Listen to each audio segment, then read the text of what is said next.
The world does not simply watch history. It listens to the silence between the heartbeats of a nation. In the heart of West Africa, a silence spanning decades has been shattered. It did not begin with the roar of engines or the hollow thunder of grand speeches. It arrived quietly, nestled within a single, unassuming line, inside a government report: 94 tons. For years, the world was fed a single narrative about this land. A story of scarcity, of systemic poverty, and of resources that always seemed to remain just out of reach for its own people. But in 2024, the ledgers refused to lie any longer. Burkina Faso reported a gold output that had jumped by more than 30 tons in a single 12-month cycle. To the untrained eye, it was a mere statistic. To those who understand the language of sovereignty, it was a tectonic shift. There were no new megamines unearthed. There was no sudden influx of foreign machinery or a frantic gold rush of thousands. The land remained exactly as it had been, harsh and resilient. Yet, the numbers had changed. This was not a discovery of new minerals. It was the sudden exposure of a truth that had been buried under mountains of paperwork. It was a confession. The gold was never missing from the land. It was simply missing from the nation's control. Stay with us. This is more than a headline. It is a hinge in history. If this story resonates, show your support with a like, a comment, or a subscription. It means more than numbers. It keeps the story alive. To understand how 94 tons of gold could suddenly appear on a balance sheet, we must look at the comfortable illusion of the past. For a generation, the mining sector operated in the shadows. It was a world where reports were filed once a year, where figures were rounded down to the most convenient decimal, and where no one in power dared to ask too many questions. As long as the figures looked reasonable to international observers, they were accepted without a second glance. This was the ultimate loophole. You did not need secret tunnels or dramatic smuggling operations at midnight to drain the wealth of a nation. You only needed weak oversight and a bureaucratic culture that never checked the paperwork against the reality of the dust and sweat at the mine sites. Underreporting was not an error. It was a strategy. It was a system that worked smoothly while quietly leaking the lifeblood of the country into foreign hands and private pockets. For the people living in the shadow of these mines, the reality was the polar opposite of the official reports. They saw the trucks leaving, heavy with the earth's riches, while their own roads remained broken and their children studied by the flickering light of a single candle. Gold was leaving the soil, but its benefits never reached their doorstep. Over time, this disconnect was accepted as fate. People stopped expecting the wealth beneath their feet to change the world above it. This acceptance was the most dangerous weapon of the old regime, because once theft feels like destiny, the hope for revolution is silenced. But in early 2025, the era of fate came to an end. Under the leadership of Ibrahim Traoré, data was no longer treated as routine paperwork. It became a front line in the battle for independence. The shift began with the smallest details. Strict reporting deadlines were enforced. Unannounced verification visits became frequent. Export records that had been isolated for decades were finally placed side by side with transport data. When one document said 10 and another said 12, for the first time in history, someone had the courage to ask, why? These mismatches had always existed, but they had been protected by a wall of silence. Now, the state was no longer standing at the gate, collecting a few coins and fees. It had stepped inside the room, turned on the lights, and demanded to see the scales. As the tracking system began to breathe, the illusion collapsed. The 94 tons was not just a number. It was a signal that Burkina Faso had finally begun to measure its own pulse. To look at the old mining system of Burkina Faso is to witness a masterpiece of orchestrated neglect. For decades, the nation's wealth did not vanish through grand thefts or midnight raids. It dissolved through the stroke of a pen. It was a world of legal leakages, where every document had a stamp, every export had a permit, and every report bore a signature. Yet the truth was nowhere to be found. The industry operated on an unspoken rule of silence. Mining corporations declared only what suited their balance sheets. Traders moved gold through familiar, unquestioned routes. Middlemen acted as shadows, buying from artisanal miners who existed in a legal gray zone, their hard-earned output never reaching the national registry. The state stood at the periphery, collecting crumbs in taxes, while billions in value flowed towards foreign horizons. This was not a failure of the system. For those who designed it, the system was working perfectly. Let us take a moment here, not to rush forward, but to give thanks. Write a comment with a simple thank you to Traore, to Burkina Faso, or to the spirit of sovereignty itself. Gratitude is not a formality. It is recognition. It is dignity expressed in words. When you add your voice of thanks, you are not just engaging with a video. You are standing in solidarity with a story of freedom and pride. So, before we continue, take this pause to comment your thank you. Together, those words become a beacon that shines far beyond the screen. The most tragic part of this era was the acceptance of poverty. In the towns surrounding the great mines, the earth was being hollowed out, yet the surface remained frozen in time. Families watched as heavy machinery tore through their ancestral lands, extracting tons of gold, while they themselves struggled to access clean water or basic medicine. The disconnect was so profound that it became a form of psychological chains. People stopped believing that the gold belonged to them. They viewed the mining trucks not as a source of hope, but as passing ghosts that had nothing to do with their survival. By 2024, this machinery of invisibility had been running for so long that it felt permanent. Experts in foreign capitals argued that any attempt to change these rules would scare away investors or trigger an economic collapse.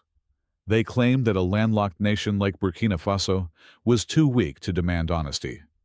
They relied on the fear that the country could not survive without the very system that was bleeding it dry. But fear is a fragile foundation. Behind the scenes, the young leadership was preparing a different kind of balance sheet. They understood that sovereignty is not just a flag in the wind. It is the power to count your own seeds before the harvest. They realized that as long as the data was hidden, the nation remained a tenant on its own soil. The golden illusion was about meeting the cold reality of accountability. The shadows were deep, and the networks were entrenched, but the first crack in the wall had already appeared. The question was no longer if the wealth was being stolen, but how the new administration would stop the bleeding without breaking the heart of the economy. The stage was set for a confrontation between the ghosts of the past and the vision of a sovereign future. The year 2024 marked the beginning of the end for the old silence. It was the moment when Ibrahim Traoré decided that a nation's pride could not be built on the charity of others, but on the control of its own soil. They didn't start with a war of words. He started with a war of numbers. He understood a truth that many before him had ignored. You cannot protect what you cannot measure. The strategy was as simple as it was devastating to the status quo. The government stopped treating mining data as routine paperwork and began treating it as a national priority. Reporting deadlines became non-negotiable. Verification visits to the mines were no longer scheduled tea breaks with officials, but rigorous audits that demanded transparency. For the first time, the state moved from the periphery of the industry to its very center. Before we reveal the next chapter, which is perhaps the most powerful assertion of sovereignty you will ever hear, I want to pause and speak directly to you. If this channel has moved you, if these stories are touching something deep in your spirit, then consider becoming a member. Not for exclusive content or perks, but because supporting this channel is directly supporting narratives that mainstream media refuses to tell. Every membership is a vote for Pan-Africa Spotlight's mission. Every member becomes a co-creator of the revolution we are documenting. I drank us. Stand with the principle that African wealth belongs to Africa. Under the leadership of Ibrahim Traoré, gold was reframed. It was no longer just a commodity to be taxed at the border. It was a strategic asset to be tracked from the moment it left the earth. This shift in perspective was the spark that caused the 94-ton explosion on the balance sheets. By forcing different government departments to talk to each other, By placing transport data alongside export records, the gaps where wealth used to escape were suddenly illuminated. This was the collapse of the illusion. When the lights were turned on, the missing gold was found exactly where it had always been, in the production lines that had been systematically underreported for decades. The increase in numbers was not a miracle of nature. It was a miracle of accountability. It proved that the resources were sufficient, the labor was abundant, and the potential was limitless. The only thing that had been missing was the political will to demand the truth. But as the official numbers began to rise, so did the tension. The systems that had thrived on the golden silence did not take kindly to the new visibility. Smuggling networks, middlemen, and those who had profited from the shadows began to feel the heat. Yet, the momentum of sovereignty was now unstoppable.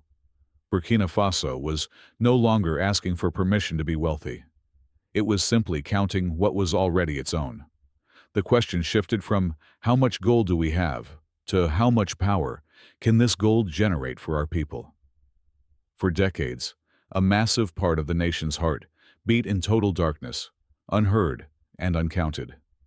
Beyond the high fences and industrial gates of foreign corporations, tens of thousands of men and women labored in the dust, digging for gold with little more than their bare hands and the strength of their ancestors. These were the artisanal miners of Burkina Faso. On the maps of global economists, their sites did not exist. In the sterile ledgers of the old government, their output was recorded as zero. Yet, in the reality of the bush, they were the silent lifeblood of entire communities, extracting a fortune that the world chose to look past. When the government finally turned its gaze towards these invisible workers in 2025, the results sent shockwaves through the region. Approximately 42 tons of gold were attributed to artisanal production alone. This was not a discovery of new mineral deposits hidden deep underground. It was the long overdue recognition of neglected people. By bringing these miners into the national pulse, Ibrahim Traoré did more than merely update a spreadsheet. They restored dignity to the calloused hands that had been feeding the nation from the shadows. They proved that the wealth of the land was already in the hands of the people. It simply needed a leader who wasn't afraid to see them. Pause for a moment and share with us where you are watching this video. Is it from Africa, from Europe, from the Americas, or from a small village whose name deserves to be spoken aloud? Tell us. Because every place matters. Pan-Africa Spotlight wants to thank you personally and to send a wish across the distance. May freedom and dignity walk beside you, wherever you are. Let the comments be not just words, but bridges of solidarity. However, visibility is a double-edged sword. While it brought light to the workers, it brought a cold, sharp fear to the smugglers. For years, illegal networks thrived because no one bothered to trace the journey of a single gram. Routes were familiar, borders were porous, and paperwork was recycled until it lost all meaning. It was a shadow economy built on the foundation of silence. But silence is impossible when every movement is tracked, and every shipment is matched against transport data. The brilliance of this new strategy lies in its bloodless execution. There were no dramatic raids or mass arrests to fill the evening news. Instead, the state changed the very air the smugglers breathed. By making legal channels safer, faster, and more transparent, the government turned the shadow economy into an unstable and losing gamble. Smugglers started making mistakes. The costs of secrecy increased, and the profits of the underworld withered. Slowly, but surely, the gold that once flowed through the cracks in the border began to stay exactly where it belonged, within the sovereign vaults of the people. The state was no longer just a distant tax collector standing at the door. It had become the guardian of the harvest. This shift proved that true control is not about the use of force, but about the courage to acknowledge the truth. But as the vaults filled and the numbers grew, a new and even more critical challenge emerged on the horizon. Ownership is only the first step of the revolution. The ultimate test of sovereignty is not how much gold a nation can keep, but how that gold is transformed into the light that will finally banish the darkness from every home. As the gold stopped vanishing into the fog of the shadow economy, its impact became visible far beyond the mining towns. For the first time in generations, the wealth of the soil began to flow into the veins of the nation. Revenue that once disappeared into foreign markets remained within the borders, allowing the state to plan with money that actually existed. No longer forced to rely solely on high-interest loans or conditional emergency aid, Burkina Faso began to fund its own transformation. The first major victory was carved out of the darkness. Electricity had always been a luxury, a fragile privilege that left students studying by candlelight and hospitals depending on failing generators. In 2025, the gold began to turn into power. Transmission lines expanded into regions that had never been part of the national grid. Streetlights flickered to life in villages where darkness had once been the only certainty. This was not cosmetic development. It was the foundation of industry and dignity. By turning retained gold into energy, the country took its first real step towards a future it finally owned. What you have witnessed today is not a conclusion, but an opening. Africa's story of pride and independence is still being written, and each voice that joins makes the chorus stronger. Subscribe now, not as a favor, but as a commitment to follow this journey.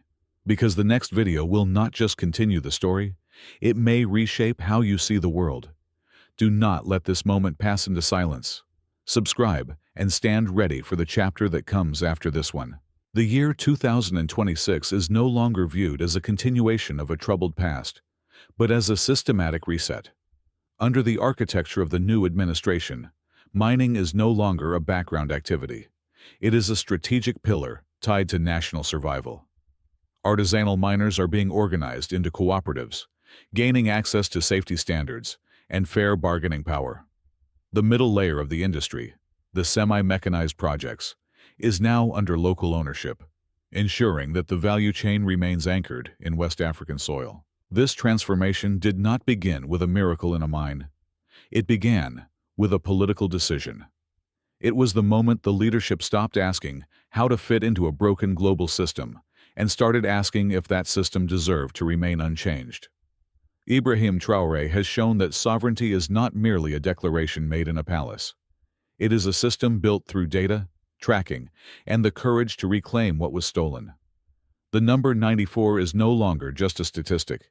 It is a signal of refusal. A refusal to remain invisible, and a refusal to export poverty alongside gold. As the light of this new model spreads, the world is watching Burkina Faso not for its instability, but for its strategy. The old narrative of the forgotten state has been shattered by the reality of a people standing tall. Ibrahim Traoré has proven that when a nation controls its own pulse, it controls its own destiny. The journey of Burkina Faso is a reminder to the entire continent. The gold was always there, the people were always working, and now, finally, the future is theirs to keep.